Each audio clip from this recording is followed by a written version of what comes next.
Good afternoon, everyone. Welcome to the Policy Subcommittee of the School Committee. Our agenda is going to be similar to the one that we had on January 23rd, not too long ago, as we're following up on some of the policy discussions that we had at that meeting. But first, a little bit of administrative business. If someone would like to move the minutes from the 23rd. So moved. I'll second. Thank you, Valerie. Thank you, Stephen. Valerie, your vote? Yes. Stephen? Yes. And I also vote yes. So that now brings us to a discussion on the physical education and athletics policy found in the instructional section. I'd like to give a special thanks to Carlin, whose last name escapes me at the moment. Where is it here? Yamo. Yes, Carlin Yama. Yes, thank you. She sent me an email earlier to show the work that's been done on physical education within the wellness policy, and it is considerable. And she also asked me whether we think it would make sense to consolidate the two. So rather than having physical education appear in multiple portions of our policy handbook, perhaps we would only have it just in one place. Hi, Carlin. I was just mentioning the email you sent to me earlier, along with the draft for the physical education portion and health education for the wellness policy. I found that very helpful, and I'm wondering what committee members and others who are here at this meeting think about perhaps combining the physical education policies so that they all appear in one place, as opposed to having one relatively small piece where it sits now and the rest of it in wellness. Wait, sorry, David. So you're suggesting that the physical education policy that was attached for this meeting is having that be a subsection of the wellness policy? Potentially, I think we can discuss that. So I'm not sure what advantage there would be to. I think that makes sense to me. I just wanted to be clear on what you were suggesting. Okay, and I'll also add that when I looked in the MASC and the policy that they recommend, they don't even have a section for physical education that's a standalone. So mentions of physical education appear within other subsections, usually in wellness. So that does seem to be the new trend. When we look at when the physical education and athletics policy was last voted, it was it started in 1974, and it was most recently revised in 1989, a portion of it. So clearly, it does seem outdated to have this as a standalone section. That being said, if you look at the draft that I circulated, I do like the language I added on inclusion, which was mostly based on the CDC website as well as what DESE has. And apparently there is a state law that says students need to be allowed to participate in athletics in a manner consistent with their gender identity. So we might as well go ahead and spell that out. That's my understanding. That's been an issue of relevance quite recently. And perhaps Kyle would like to speak more to that, if that's something that you would like to see spelled out in the physical education policy. I'm happy to speak to that. I think that is certainly consistent with MIAA, the Massachusetts Interscholastic Athletic Association's policy around participation based on gender identity. So that would be great to have within our policy as well. If we could we back out a second? So it's physical education is, again, different from interscholastic athletics. So I don't know how deep you want to dive on the language, but when we're talking about full inclusion and full participation of students without exclusion, interscholastic athletics right now certainly has exclusion because we don't allow everyone to participate on our teams because we have cuts. We don't have enough space, or we don't have enough coaches, or we don't have enough facilities that would allow us to keep everyone who has interest in a particular sport or program. So I would, yes, wholeheartedly support inclusion and inclusion of this language, and want to be conscious that it's included in athletics, which is different from physical education. Okay. And I would agree with Kyle, especially around the idea that, physical education and athletics are are two different entities. And so we really want to make sure we keep them, that they shouldn't be together in the policy. That, David, the draft that you sent, I noticed in the last paragraph, it says, or second to last paragraph, it says, inclusion means that all students, regardless of ability, challenge, or identity, have the right to be respected and appreciated, valuable member, and fully participate in physical education programming. And then it goes on to talk about athletics. So it's sort of putting in the same paragraph. Whereas, in our physical education environment, it's like any other educational environment, we're full inclusion. So I just want to make sure that we take the physical education programming out of that paragraph if it's an athletics inclusion policy. Does that make sense? Okay. And then to your point, David, about the document I shared with you earlier today, I see Maria's on the call as well. She was part of that work that we were doing around the wellness policy and sort of the health education component, the physical education component. And I think it should all live in one place, and maybe not be a standalone. I like the idea that if we're talking about physical education, health education, and integrated, sort of part of our wellness policy, then it makes sense, especially as we're the wellness education department. It makes sense that maybe it lies in there, as it's pretty specific about, where we have our expectations around the physical education and health education environments. Now, currently, we don't have a lot of mention, if any, of athletics and sort of an interscholastic athletics in the wellness policy. So should that be added there, or should this current existing policy that is sort of a mix of physical education, athletics, just become athletics? It's a great question, Kyle. I think I shared the wellness policy with you, and it's, did I share the draft with you? So Yeah, I think you shared it earlier this afternoon, sorry. Yeah, there is a top part of that that does say, sort of overarching physical activity and physical education. And it's very clear to make sure that we're not equating the two because educational environment is different than just like a physical activity environment. And so I just want to make sure if we were to do it where we included athletics, I want to make sure that we were clear that there are different pockets as the wellness policy addresses like recess and other times within the student's day. Does that make sense? Around time limits and recommendations, et cetera. All right. And then in terms of number of credits, so the current policy says that there's a 1 credit requirement for physical education grades 9 through 12. I think that might be obsolete, but in any event, if we're just going to list that information within the wellness policy, is that where you think it should reside?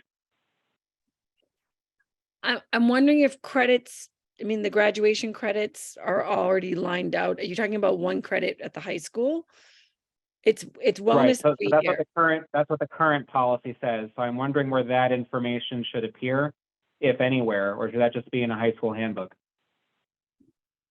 I think we could just keep it in the high school handbook unless at the moment they're required to take wellness every year, right? And then there's a 9th grade course that is the integrated wellness course called Lifetime Wellness. That's a graduation requirement.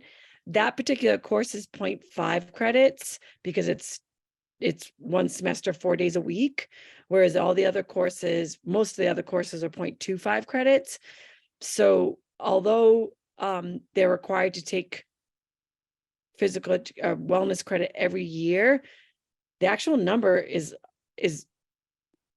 I believe more than 1 credit because 0.75, 0.25, 0.25, 0.25, and then you've got the 0.5 credits. So I think it's actually 1.25, and that's something that we should discuss because that would require changing credit requirements, which I don't think we are doing right now. And just informationally, high school graduation requirements is listed out with the credit number in section I, so instruction.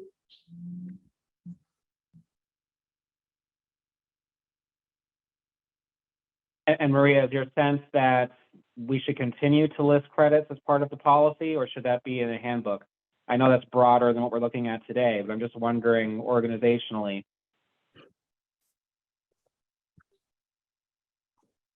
I recommend just leave it in the handbook, because as long as you're saying the policy is required every year, then if you are, and you were saying that the course is, they're required to take the integrated wellness course in 9th grade, then you're not necessarily saying a credit equivalent of that. You're just saying the courses that they have to take and which ones they have to take every year. I mean, that's my thought. I Okay. agree. If we're going to ensure like policy is one thing and, you know, procedure is another, then that would line up as well. Not having the credits listed in the policy. All right. So just to make sure that I have this straight, the inclusion language should apply only to physical education, where it's done already, of course. And the gender identity participation in sports, that would apply to athletics.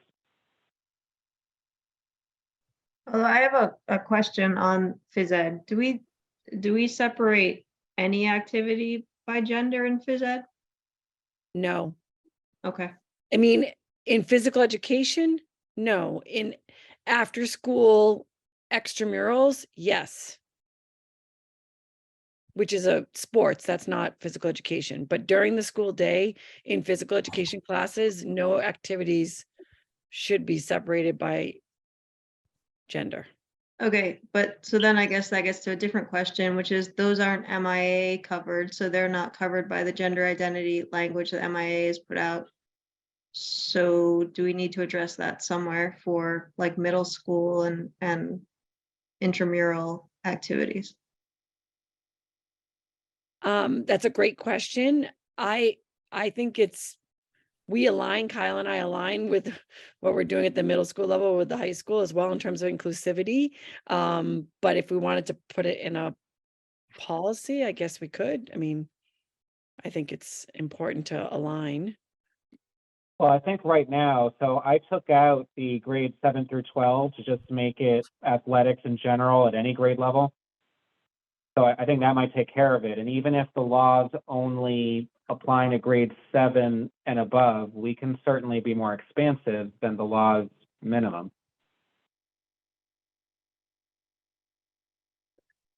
Yeah, I think we run into some language problems again. So athletics, when we talk about athletics, is that inclusive of intramural, extramural? Is it solely interscholastic?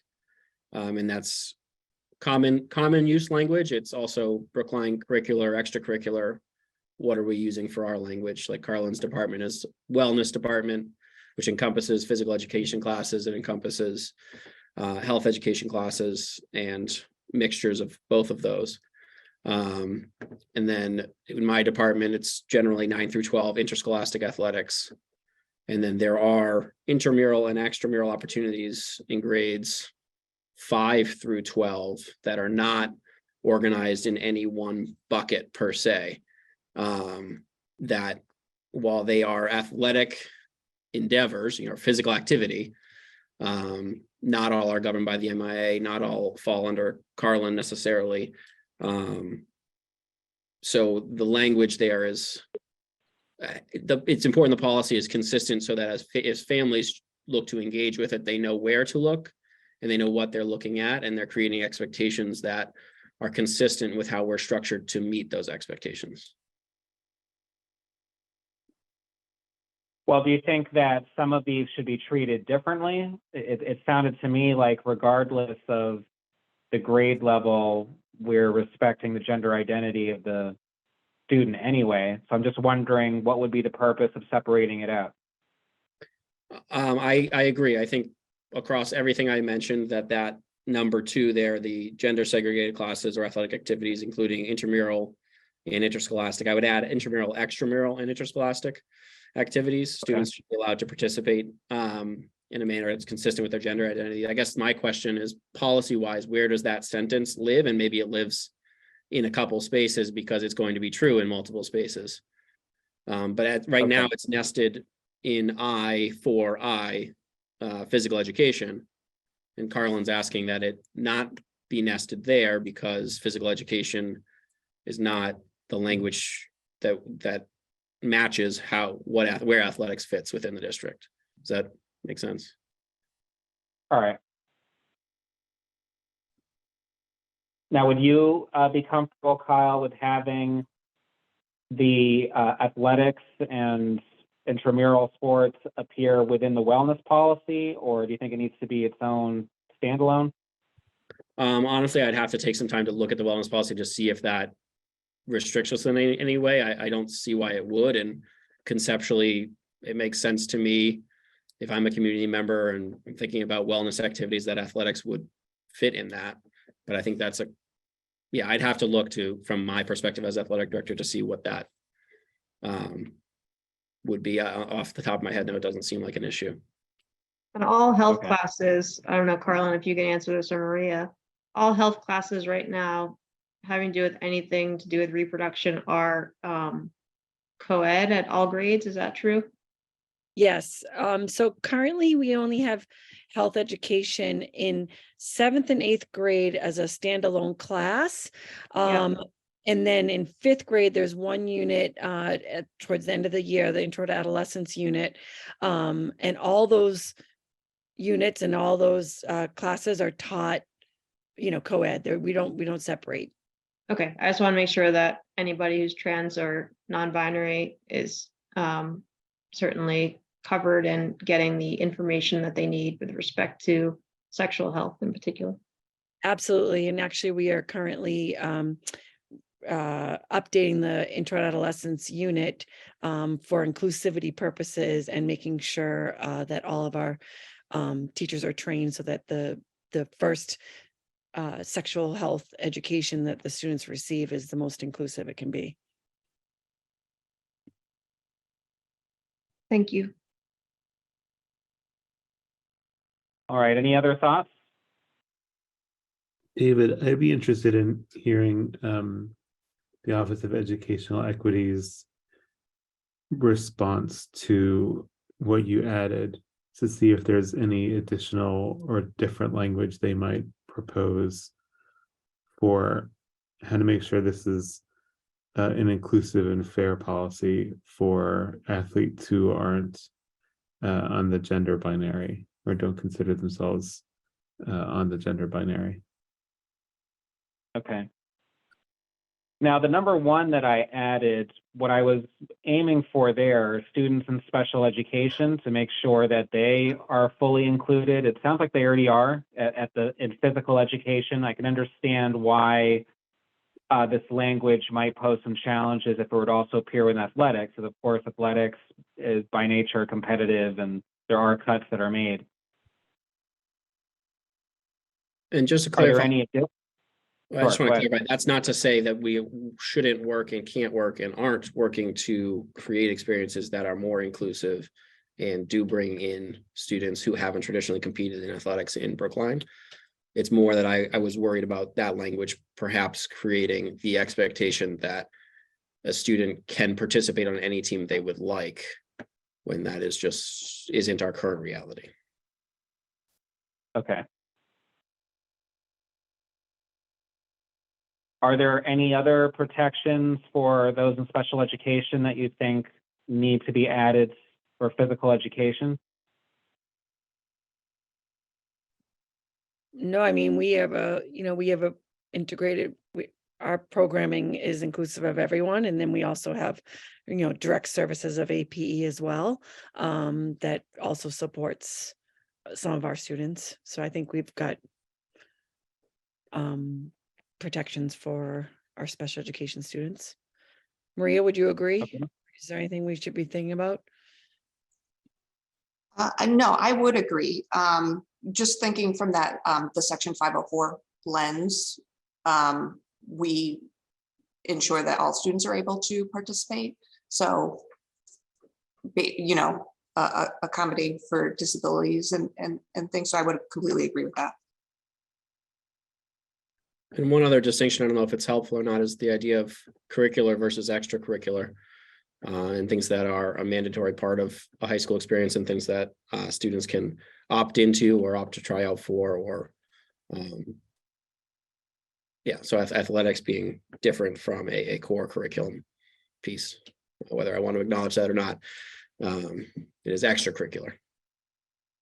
So in terms of where it lives and how we define it, I don't know if we need it to mirror perfectly what we do in wellness or physical education, or I think the rest of I was some of the other departments, like a social studies, and if I remember correctly, I don't have it in front of me.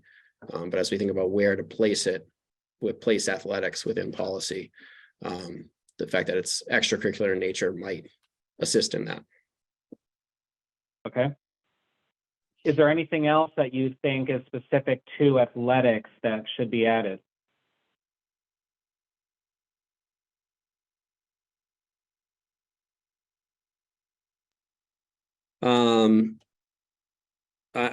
Frankly, there's probably other pieces of inclusion that could be mentioned. That, I mean, we have targeted two very important ones, and ones that are often are exclusive in nature rather than inclusive. But when you sort of look at Title IX and you look at protected classes, I mean, I don't think I think it would be repetitive to go through all of that here, but one might ask why we chose two out of however many forms of inclusion that we could choose to engage in. So I don't want to omit those, but I don't know that we necessarily need to add them. Okay. Any further thoughts, Stephen or Valerie? No, I think they covered my questions. Thank you.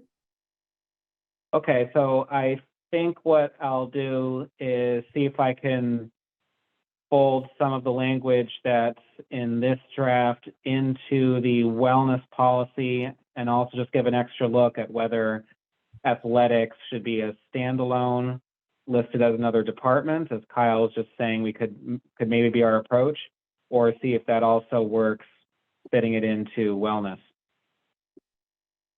Do you have a preference one way or the other, Stephen or Valerie, on that? No. I don't know. Okay. All right, well, thank you again, Kyle, for joining us, and Carlin as well, very helpful. I'll just say, David, for what it's worth, I think that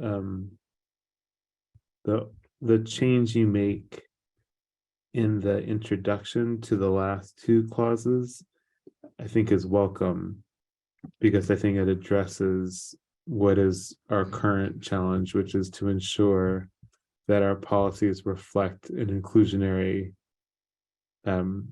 orientation towards student athletics. So who knows what it'll be in 20 years hence when this is updated the next time, but I think from my point of view, that seems right to me, but it also seems like a good reflection of the community's interests as well. Okay. So it's a vote of confidence for me, is a shorter way to say that. All right. Okay, so that moves us to our next agenda item, which is the substance use prevention and education. And as you can see in this draft, the edits were not particularly significant ones substantively. It was essentially adding cannabis, e-cigarette, vaping devices to cover the substances that seem to be more in vogue these days. And also there is one section that I added, sort of encouraging educational materials in areas of abstaining from use, in particular around other students and in bathrooms, because we've heard a lot from community members and from students that seems to be a particularly acute problem at the moment.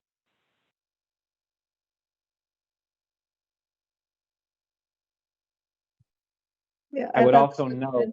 go ahead. I was just gonna say, I thought this looked good, but you were gonna say something else, David?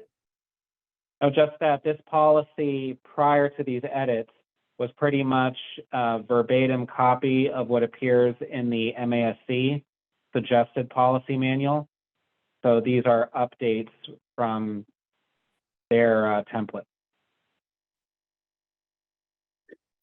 David, I thought these were Yep. great. I think I was reflecting on our discussion last week, and I feel like there may be a bit of frustration with the extent to what the policy subcommittee can do in response to what seems to be a pretty universally acknowledged community problem across PSB.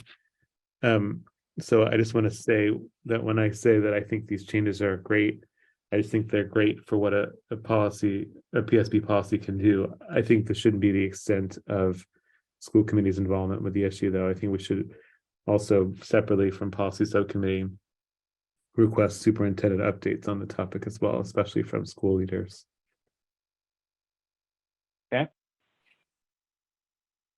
Now, Maria, you had some thoughts about bringing back some older sections from the subsections from the student section of the policy manual that essentially addressed student responsibilities that you feel may have inadvertently been removed from the policy manual. I'm wondering if you'd like to summarize what some of that material was and what you think would be helpful to bring back. Absolutely. And just quickly, I would agree that the changes that were made to I are excellent, and they do reflect what we are trying to do in the schools, which is that prevention piece and educating students. So I feel all those changes are appropriate.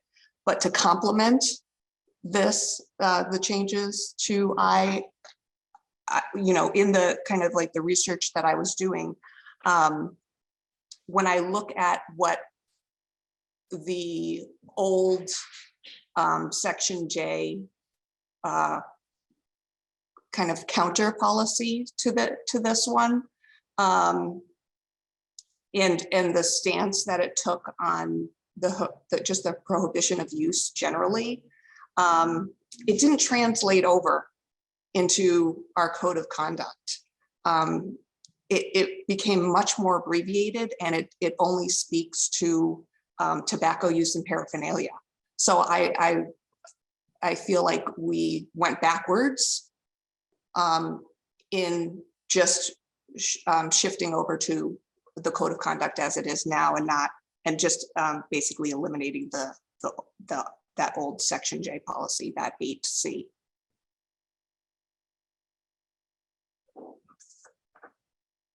All right. Stephen, Valerie, any thoughts?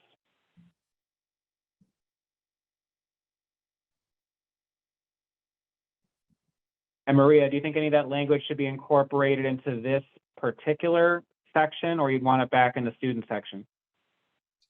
I think it back in the student section, because there are two, now we're talking about also not only early, the prevention aspect, but after students might, have begun using, so that early identification, early intervention, counseling referral. So all of those things are different than the instructional aspect of substance prevention. So to me, it makes sense to be separate. Okay. I think there was also a question at the last meeting about at which grades does this instruction actually begin. So the policy currently says it's grades 5 through 12. Is that accurate? And if it's not, do we want to make it 5 to 12 anyway? I can speak to the fact that we were supposed to have health education in 6th grade. I think it's been almost 10 years now that we've been saying we should have it in the 6th grade, and that's where a lot of the substance awareness pieces were going to sort of start, and we don't have an avenue at this moment for that educational piece, but I think it should happen in the earlier the better, especially with this concept of the middle schools and what it means to transition from a self-contained classroom in 5th grade to a rotation of classes in 6th grade, and it's just sort of that idea about the transition. So I would love to have 6th grade health education. Well, it seems to make sense, right? Because I mean, my 7th grader just came home and I guess it was last week. Got asked the questions on substance use by the nurses that are required by the state. So like logically, it makes sense if we're gonna start asking them if they are using substances in 7th, that we've actually done some education before 7th grade. Yep, I agree with you. Absolutely. And if our whole stance is around that early education, I echo what folks are saying is we cannot be starting in 7th and 8th grade. It has to be incorporated at least in 6th grade so that we can also couple that with the health and wellness aspect, as well. So. All right, in terms of the policy language though, should we keep it at 5 through 12? Or should we change that to 6 through 12? I mean, we have comprehensive kindergarten through 12th grade physical education. I would love to see comprehensive K through 12 health education, which I think would incorporate, information around substance abuse and substance awareness prevention. But for this policy, I mean, I think we should have comprehensive health education K through 12 is my support. In some ways, because we don't have it and it's a conflict between our policy and what we're able to do. Right. So if we say 5 through, starting in 5th grade, are we able to do that? Well, I think it depends on what. I think it also depends on what constitutes providing education in these areas. If for grade 5, we think it's sufficient for a teacher to maybe toward the start of the school year, say, be on the lookout for substance use, and you might start to get pressured in certain areas, and it's sort of a very casual introduction to the topic, but not necessarily a fully developed curriculum, then perhaps on a minimal technical level, they are receiving some instruction starting in grade 5. Because I would rather, as Carlin was saying, I think the earlier the better, or certainly at least the last year in which students are contained in one class the whole day, because grade 6 is really the start of that major transition. And so even grade 6 might be a little bit late.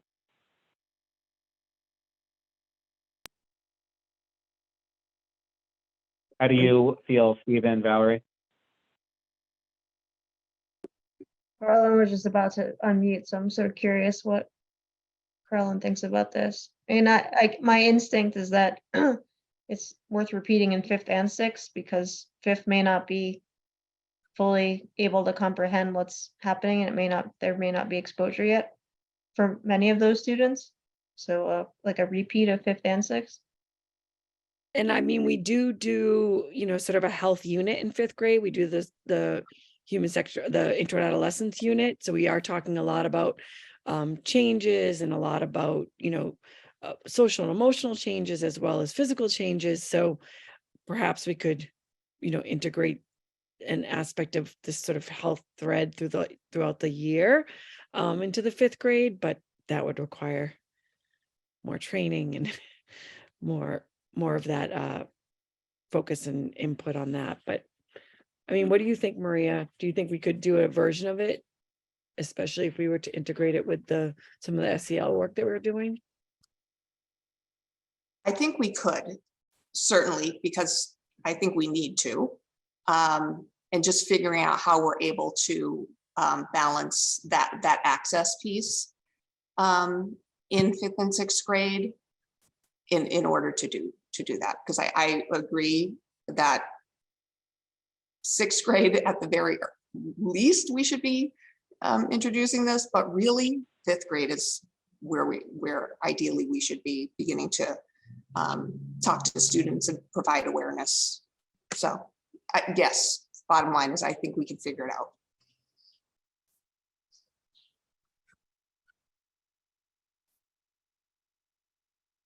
Stephen, were you about to say something? My impulse is to agree that it should start younger, but I don't know what the good practices are on substance abuse prevention and public education in terms of at what age to start. I just assume, like many things, it's better to start younger, but I don't know what the pedagogical practices would, I don't know what the recommended pedagogical practices are or the staffing implications. But ideally, like many prevention activities, it seems to be better to start younger, and 5th grade seems reasonable to me, but I don't feel qualified to state that as a recommendation of my own. So I'd rather just defer to those who know. And I did want to also mention that we were doing some partnering with our police department around healthy, behaviors and some things that so in the past we have done some things in the earlier grades, and I think we need to continue to do those things basically. All right, so it sounds like most of us would like to keep the language at grades 5 through 12 and see if we can try to push this down to a couple grades earlier. Any other thoughts on this, or are we ready to recommend it to the full school committee? Is there any does DESE offer any guidance on when to start substance abuse prevention education in public and across public schools?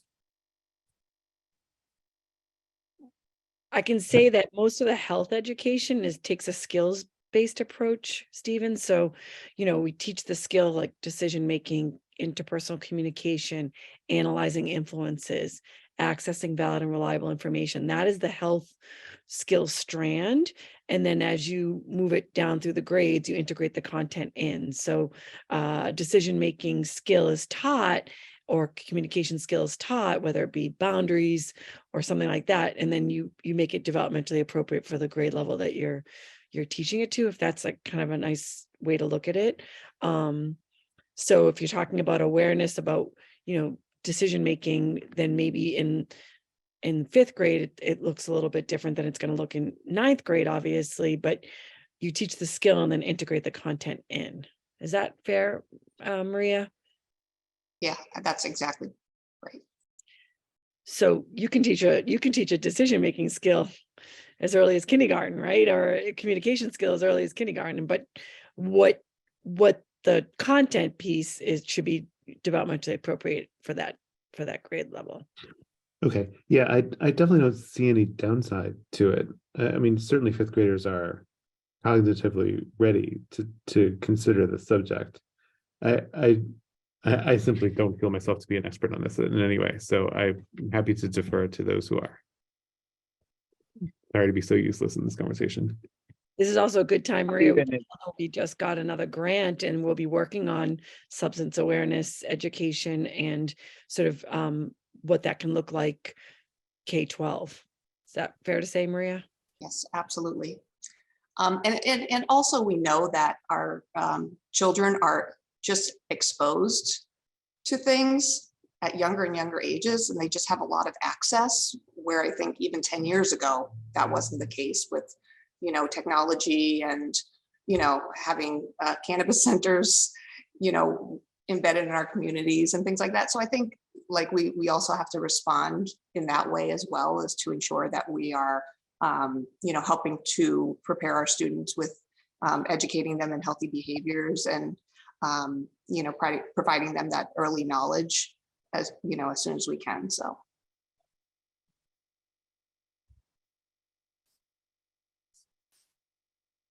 I know we have a lot in the policy about education and prevention. And then I think, Maria, did you already mention the cessation piece of it, or the referral process for that? Is that in a different policy?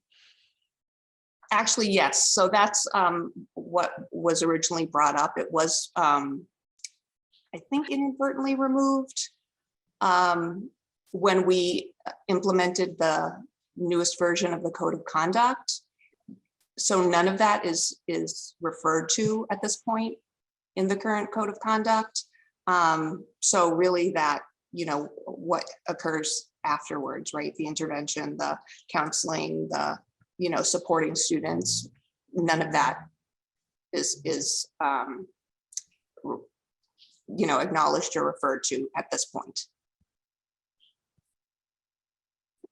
So I would say that we should have that somewhere, because I think that's part of that addressing the prevention and the education piece.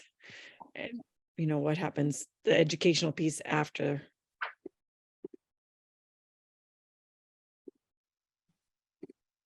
All right, any other thoughts?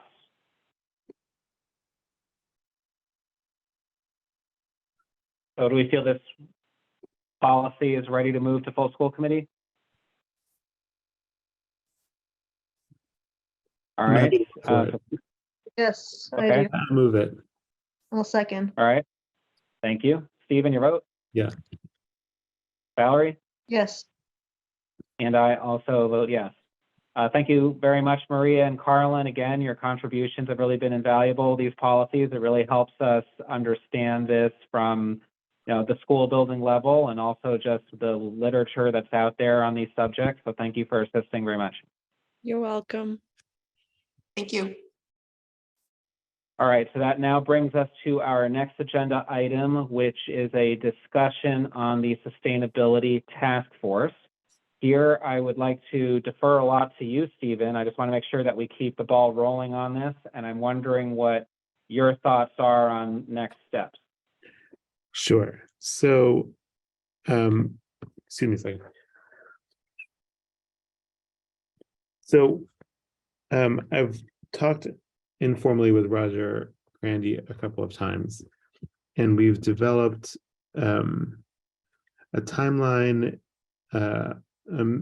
draft mission and scope, and some early tasks. I've also gotten, thank you, Robin, a draft of the original emails that went out for the initial task forces that I thought we could adapt for this task force. So I'll just share with you my proposed timeline for this. So I suggest that this month I work on well, I'm going to ask you a question at the end of this. So I'll just share with you the timeline. I'll ask my question. So we start by setting criteria for membership in this committee, that the committee be composed of, at minimum, a school committee liaison, an administration liaison, community members, town liaisons, educator liaisons, and it also have a chair. There's an open question, I think, on whether there should be youth participants too. My feeling is that there should be, but we shouldn't require youth participation. We should just make sure this is an option so that we can consider students should they want to participate, since they were such a driver of this. Following the criteria for membership, we have a recruitment drive starting as soon as possible, with a target date of finishing that drive by mid-March. And then we try to launch the panel by the end of March. And then after that, I don't know, well, I think of this in terms of deliverables. I think there are really 3 deliverables for this panel. One is the inventory. And we'll just start calling it an inventory, because when I've called it a map, I think it's led to questions. And I think that should be in the shortest term. I'm happy to share this out as notes, David, as you like as well. Okay. The second should be a set of recommendations. And those recommendations would be A, towards the operationalization of the PSB policy, the sustainability policy, and B, towards the long-term coordination and support of PSB initiatives in green, environment, climate, and sustainability education. That would be the second deliverable that I think should probably be a quarter after the delivery of the initial inventory. And then third, I think a quarter after that, at the maximum, should be a presentation or readout to the public, or maybe a series of presentations, because I think the recommendations themselves shouldn't be the culmination of this committee, but some effort to obtain buy-in from not just the school committee, but to larger constituencies. So that's how I'm envisioning the outcome of this committee. I think there are open questions still on the cadence of these meetings, whether the meetings should be bi-weekly, monthly, and I think there's some tasks to complete before the launch. So I'll stop there with an overview of some of the thinking that we've done on launching this committee. But I wanted to ask also, what kind of authority do I have on launching this committee? Should I be how do I just send out this do I blast out this recruitment effort? Should I bring it to the school committee for their consideration before we send it out? How would you like to proceed on this? You have full authority. You're running it. In terms of sending out the email blast, that's something that Robin and her successor can assist with, as they have access to a lot of the different email directories. I'm assuming that would be the main way that you would be looking to reach people. And that's what we've done in the past when we've been looking for memberships on other committees and panels. Then also, those of us who are town meeting members, such as Valerie and I, can assist by posting in the town meeting listserv and just looking at other locations where we can get a lot of people to apply. Okay, then I guess I think I'd ask for your feedback on what I've said so far, and ask also if I can bring this up to the full school committee so I can make sure not to get out in front of my skis on this. So when I you just should had not. one question. I Go thought ahead. that when we discussed it, and maybe you said it and I just missed it, that an inventory was first? Or Yeah, was part of that? Did I miss you saying that? Okay. yeah, so that would be the first deliverable. And that I think I'm imagining would take place, would be delivered about 6 months after the inception of the committee. So if we could launch by mid-March, hopefully it could be completed by mid-September. And are you thinking then of having work groups like sort of Yeah. to follow the panel? Yes, So you'd be recruiting for the different work groups then, or for the task force as a whole? so I think this is tied to how big this thing is going to be. So what I would like to do is to make sure that the work groups are tied to the sustainability policy themselves. And I think you could divide it into 4 work groups. One is for as per the policy. One is education and engagement. The second is grouping 2 of them together, energy and high performance buildings and schoolyards. The third is food services and waste. And the fourth is transportation. I was thinking we may perhaps want to drop transportation since there's so many parallel initiatives relating to transportation. Or not, since there may be not one that's looking specifically at PSB and transportation. But if we are going to do 4 subgroups, I don't think we should have fewer than 4 people in each subgroup, in which case this would be a pretty big community panel, which is okay with me. I just want to make sure I have the school committee support for this going forward.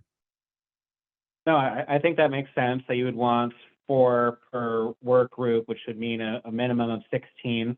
I don't think you'd want the group to be much bigger than 20, but we have had some panels that had about 20 people on it. I remember the superintendent search committees. I've been on that a couple times. That had about 20 people on it. It actually worked fine. So 20 is not necessarily unwieldy, but I wouldn't go too much larger than that. Okay.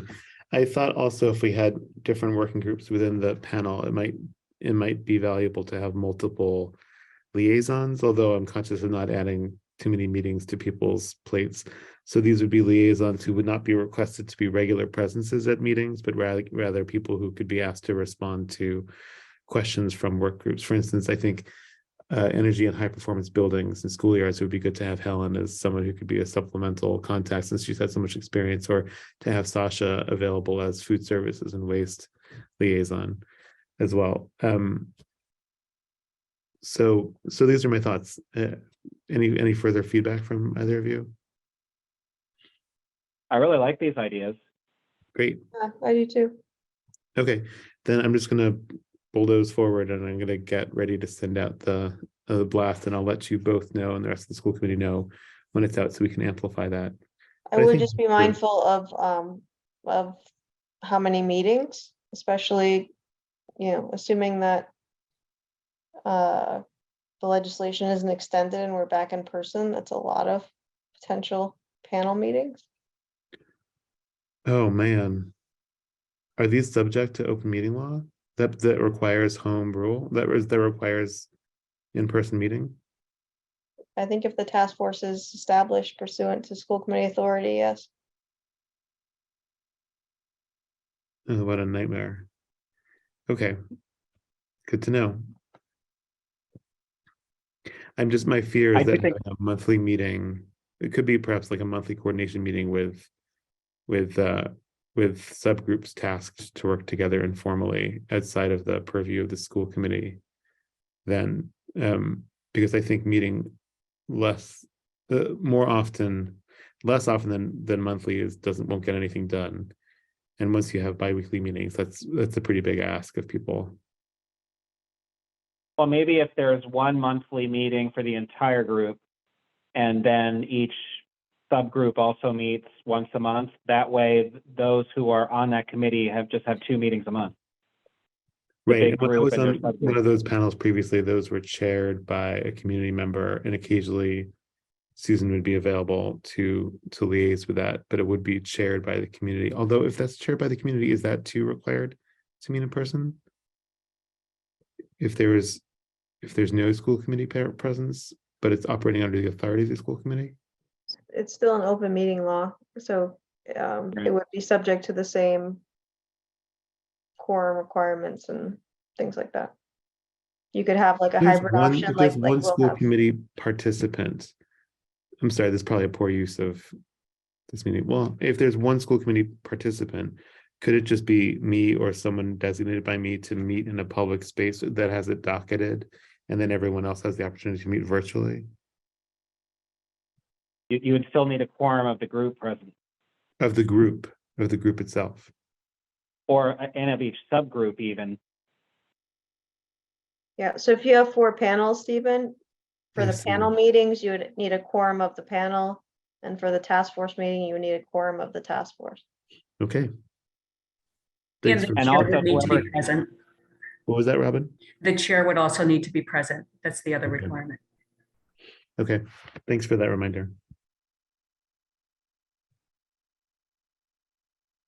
I do anticipate that there will be significant interest in this and well over 16 to 20 applicants. Have you thought about the criteria that you would use to select people? Yeah.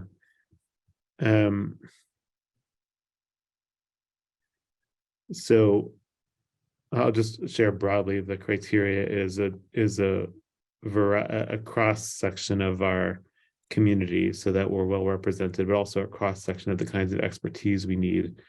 And then other than that, a commitment to fulfilling our panel objectives, including attendance at the meetings and working towards the panel tasks. I think those are the critical ones. So you need to demonstrate expertise. You need to fall within the slices that we need. And you need to say that you're willing to show up on a regular basis. I think we'll elaborate that more formally, but I think that's the gist of it. All right, sounds good. Any advice? Robin, do you have any advice also from having seen the last set of panels through on what makes an operationally successful community panel? Well, you're right that this will be a little different because the last task force operated completely remotely. So this will be a little more complicated and Right. have to look into meeting space and all that. But I can definitely dig up some files from previous groups if that would be helpful. That'd be great. Thank you, Robin. Stephen, as you probably recall, when there was the Select Board Climate Action Committee, it operated under a similar model where there was the big group and then there were work groups that were smaller. They usually met at town hall on the first floor. The subgroups, I think they also met at town hall, but I'm not 100% sure on that. Okay. But it would still need to be somewhere that's accessible by the public. So if not town hall, then literally outside or some other public building. Okay. I'll make sure to fully understand and comply with that regulation. All right, so it sounds like there's some direction here. So thank you very much, Stephen, for thinking this through. Great ideas. I'm very excited to see it develop. And that will now bring us to new business. Any new business? No, we were efficient today. All right, then we're done, a little under an hour. All right, night, Have a great everybody. night. Thanks.